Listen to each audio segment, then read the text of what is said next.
સ્નેહના સ્પંદન, સ્નેહના સ્પંદન.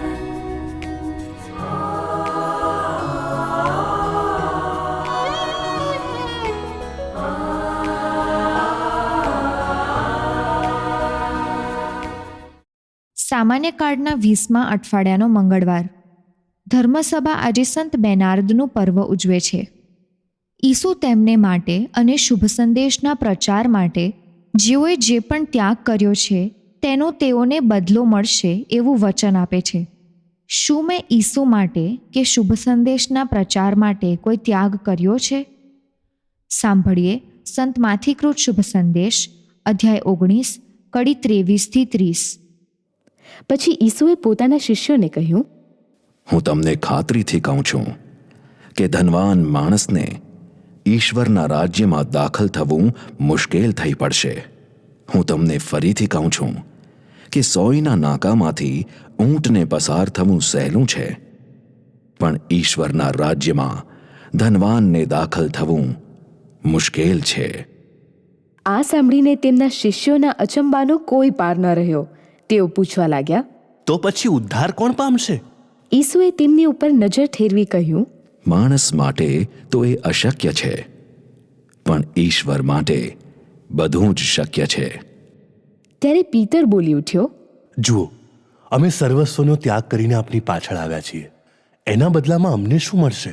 ત્યારે ઈસુએ કહ્યું, હું તમને સાચું કહું છું કે નવસર્જન વખતે માનવ પુત્ર પોતાના વૈભવ ભર્યા સિંહાસન ઉપર બેસશે ત્યારે મારે પગલે ચાલનારા તમે પણ 12 સિંહાસન ઉપર ઇસરાયેલના 12 વંશોના શાસક તરીકે બેસશો. અને જેણે જેણે મારા નામને ખાતર ઘરબાર, ભાઈ બહેન, મા બાપ કે છૈયા છોકરાનો અથવા ખેતર જમીનનો ત્યાગ કર્યો હશે તેમને 100 ગણું પાછું મળશે અને તેઓ શાશ્વત જીવન પ્રાપ્ત કરશે. પણ ઘણા જે પહેલા છે તે છેલ્લા થશે અને છેલ્લા છે તે પહેલા થશે. સ્નેહના સ્પંદન, સ્પંદન. ઈસુ નથી ધનની વિરુદ્ધ કે નથી ધનવાનોની વિરુદ્ધ. ઈસુ વિરુદ્ધમાં છે લગાવની, અંગ્રેજીમાં કહીએ તો અટેચમેન્ટની.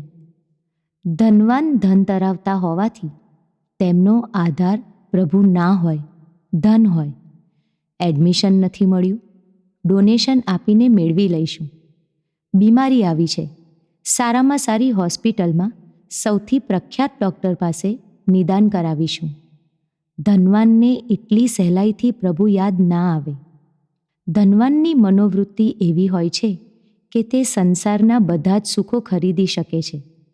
એનામાં નમ્રતા સહેલાઈથી પ્રવેશતી નથી.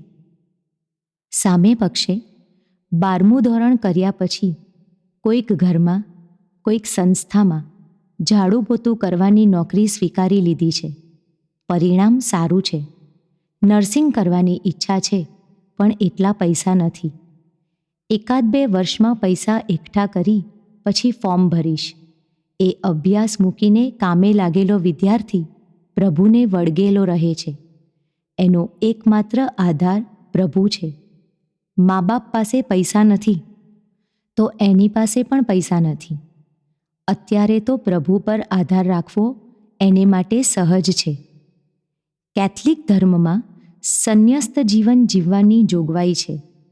આ જીવન માટે તો બધા જ બંધનો ખોલવા પડે છે. કુટુંબનું બંધન ખોલવું પડે છે, નોકરી હોય તો નોકરીનું બંધન ખોલવું પડે છે.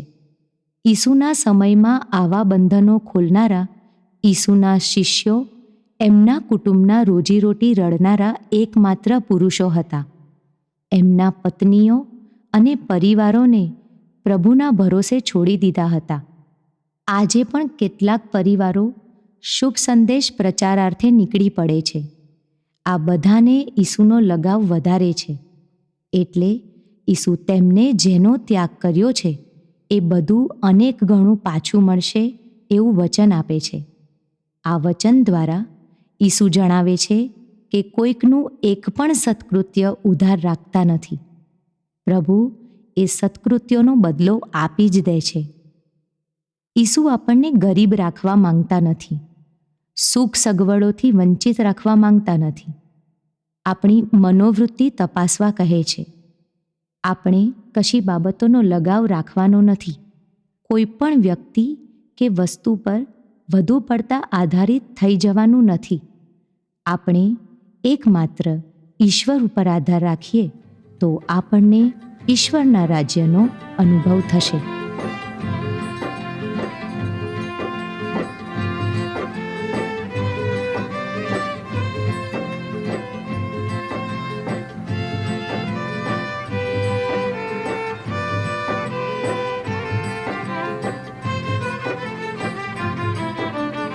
તારા વચનામૃત છે દીપક મારે કા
કહી પડ્યો